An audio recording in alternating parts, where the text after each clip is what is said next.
నాకు పరిచయం లేనోడు, నాకు తెలియనటువంటోడు వచ్చి నన్ను ఫోటోలు తీస్తున్నాడు అని ఓ మహిళ చెప్పిందంటే, చుట్టుపక్కల వాళ్ళందరూ స్పందించారు. పోలీసులకి సమాచారం చేరిన 5 గంటలు పట్టిందట అతన్ని పట్టుకోవడానికి.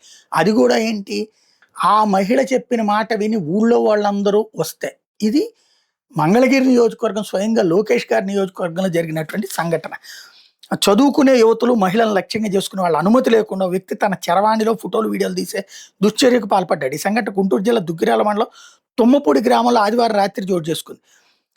మండలంలోని చిలువూరు, తొమ్మపూడి గ్రామాల ప్రజలు తెనాలి, విజయవాడ ప్రధాన రహదారిలో తుమ్మపూడి అడ్డ రోడ్డు దగ్గర ఆర్టీసీ బస్సు ఎక్కేందుకు వస్తుంటారు.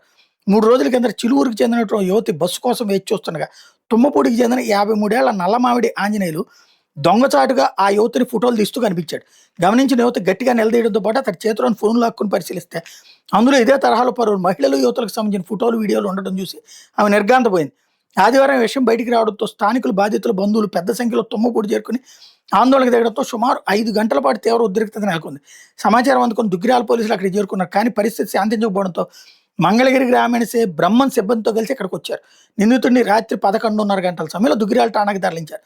నిందితుడి మీద చట్ట ప్రకారం చర్యలు తీసుకుంటామన్నారు. అసలు విషయం ఏంటంటే ఇక్కడ 53 ఏళ్ల నల్లమావిడి ఆంజనేయులు దొంగచాటుగా ఆ యువతిని ఫోటోలు తీస్తూ కనిపించి అతడి దగ్గర నుంచి ఫోన్ లాక్కుని చేసినటువంటిది ఎప్పుడు ఇది 3 రోజుల కిందట. మరి మన ఇన్ఫర్మేషన్ డిపార్ట్మెంట్ ఏం చేస్తుంది? స్పెషల్ బ్రాంచ్ ఏం చేస్తుంది? లోకల్ పోలీసులు ఏం చేస్తున్నారు?